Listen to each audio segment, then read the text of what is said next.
mama mabe khona ke panicseni uphinde wakhona ke ngoku mama siphine sandwendwelana Yes. sesekhona and yabona umprofeti khona Yes.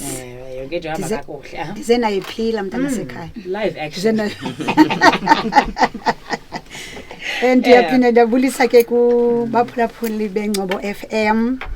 Ndibe benchilo ke ndathi ndingunobuwa kwambuke kutsazo. Ndize naye ephila abantu baseNgcobo. Ndithembakele. Sizawuzivela ngokwethu. Ubomi bethu sizophinda ufana naqala. Amen. Malo umprofeti unjani? Andihleka sana. Ukuthi kwenzeka. Nithi profession. Sorry Chomi. Malo umprofeti unjani? Mandibulise wazalwane egameni likaJesu waseNazaretha, ndibulise umsasazi wethu Nkosi yami usamkele ngokubele. Ukhalipha Mboneli. Andiva abantu bethi umprofeti. Hayi bethuna nongisisi nomntamna. Izakwenza umprofeti. Ikhaya lami lisedutywa kwaMboneli. Ndisensiwe ke ndamamkela uJesu. Amen. Siyabona usindwendwele namhlanje. Kawusithi vandla from ezizipiliyoni zakho. Amen. Ndicela ukubulisa bonke umphulaphuli weNgcobo FM naye wonke umuntu okwazi ukumamela le esisitishi. Siyabonga kakhulu ngeslot. Bazalwane njengoba sisazi ukuthi siphila nje, siphila sidalwe nguNkulunkulu. Umhlaba kaJehova lo. Le ndawo esiphila kuyo ukuvuka esikuvukayo sivuswa nguye. Haleluya. Indalo yakhe nayo yonke into yeyakhe. Haleluya. Utheke xa ekhuluma athi akhulume ngelizwe levindumiso elithi lelikaYehova ihlabathi nenzaliseko yalo. So uNkulunkulu ekhona nje uhleli ubukele izinto ezenzeka emhlabeni wakhe nabantu bakhe. Kuba singabantu bakhe bazalwane. Nobungathi ngokabani nawe na but ngumfuziselo kaKristu Jesu. Amen. Uyazibona izinto ezisehlelayo njengoba wabonayo naseJiphutha bekhala pha begcinezelekile nalapha eNgcobo. Ubonela bazi khona izinto ezenzeka ekudingeke sizilungise because enziwe kwasithi abamoshileyo indalo kaNkulunkulu. uNkulunkulu ubonisa umbono phaya ngoDisemba. Andizuba sachaza kubana we ukhangela lapha kwiquarter to midday ubufuna ukundazi kahle. Andizuba sazichaza. But uNkulunkulu ngumuntu oqale ukunisebenzisa at the age of 13 years. Now yo senemdala. Hallelujah. So uNkulunkulu ehamba nomuntu azabe mdala. Hallelujah. Uyawukhangela khona ke pha kwiquarter to midday uYouTube. uNkulunkulu nibonisa ke indawo entaba. Anzange ndakhe ndeza lapha eNgcobo. Ndizikhulelele ngapha ezilalini zaseWillowvale naseDutywa.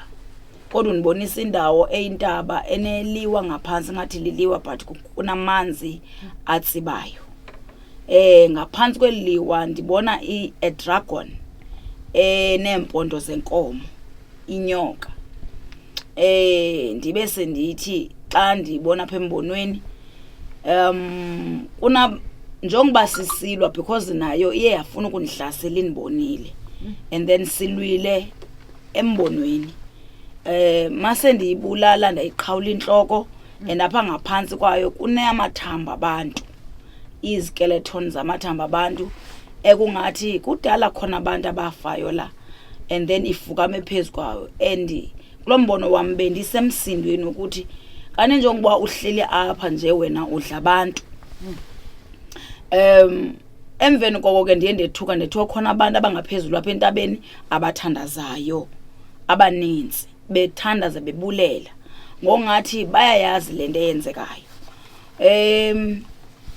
Ekwethukeni kwami I pray ndithi Nkosi ndiyacapukela liphuphe endiliphuphile andilithandi ngoba linenyoka. Ithi Nkosi ke lento uyibonayo into ekhona. Yindawo endifuna niye kuyo niyokuthandaza kuyo ngoba abantu bam baphelile. Le ndawo yindawo eyintsusa yengozi zase-Eastern Cape zonke. So kune altars, kunezibingelelo ezenziwayo ningekabikho nokuba khona nina. Ezi zibingelelo zenziwayo phofu zibiza igazi zifuna igazi labantu. That is why kule ndawo kunabantu, kunengozi, kunabantu abaswelekayo abafayo bengazi ubana le ngozi yenziwa yintoni. Ithi ke inkosi ndifuna kuyothandazwa apho nge-27 ka-April 2026. Ndifuna ubakhulula abantwana bam. Ndiwese ndithi inkosi iphi le ndawo ngoba mna ndiyesaba ukuya kule ndawo. Indibonisa ibhodi ebhalwe Engcobo Satan's Neck. Ndibese ndithi hayi inkosi akuyiwa apho ndakhe ndeva. Uswa abantu bayafa akuyiwa kuhanjwa kuleyo ndawo.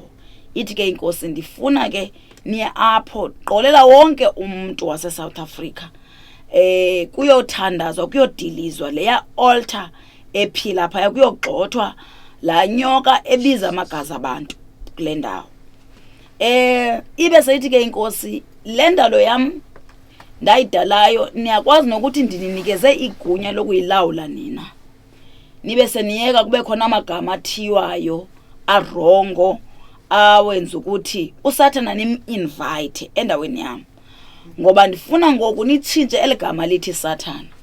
Ngoba xa uthi umntana wakho umthiyela umntana wakho kuba ufuna ubona i-impact emntwana wakho unovela umntana umthi uthi ngungcwaba. Which means xa uthi ngungcwaba uthi makafe lo mntana. So xa nizawuthi indawo nithi kwaSathana i-invite uSathana namadimoni ba azohlala kuleyo ndawo. So le ndawo sisigqubu sikaSathana inyuka nje lenyoka ihleli nabangani bayo bakwaSathana. Ke ngoku ithi inkosi ke malitshintshwe ke ligama. Ngoba eligama lilo elibiza ingozi kakhulu.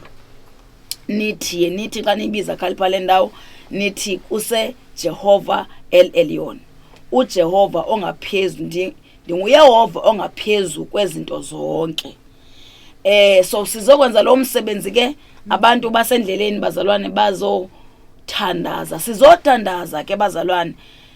Nobuthandaza kweyiphi cawe wamkelekile uzothandaza sizogxotha sizomilisela the altar kaNkulunkulu. Inkosi ensikelele. Oh, inkosi kakhulu. Oh yini ba. Yo ibhlungu kakhulu ke le yandoyikisa futhi.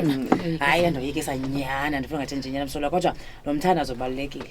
Ubalekile lo mthandazo and ingase wonke umuntu uyava babe namphulaphula akuthiwa umuntu walapha eNgcobo qha. Kuthiwa South Africa engaske ifike yonke kuthandazwe le ndawo sithiye sathi nguSathana. Yaqaphela kweligama lerongo nyana. Sathi ngoSathana so hayi ndiyayibona le hayi sizawuke sizavele nathi. 27 ka-April.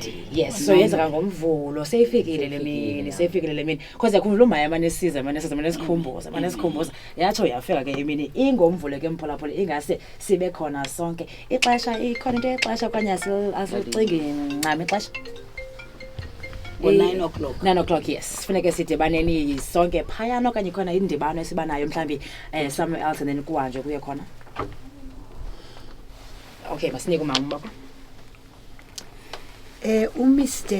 uMr Vidangala lo upha kwa security cluster uthe into ezakwenzeka ngalamvulo bona bazabe belapha at 8 o'clock. Okay, up at town? Yes, around town. In fact uthe bazawucheckisha into ba abantu abanisibele balele kweliphicala. Bazazidivide imoto. Okay. Zikhona imoto ezabantu abalele kutsazo including the prophet. So kuzaba khona ilento imoto zabo ezohamba ziye kwelacala so that zithi make sure into koba akukho ngxaki kwi traffic. All right. Traffic flow uzochaphe down.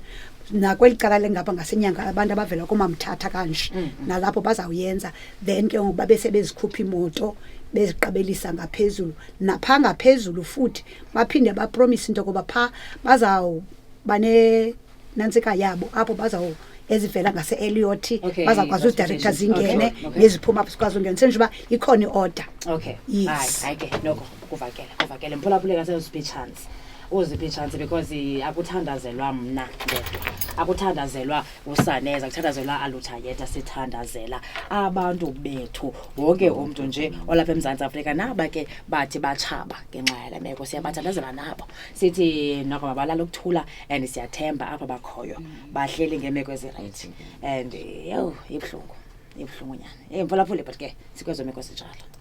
Amen. Ngiyabonga kakhulu sisi. Bengicela ukuthi bazalwane ndithi masihlanganeni nge-27 sithandaze ngalamini uzuke ungadli ke Okay.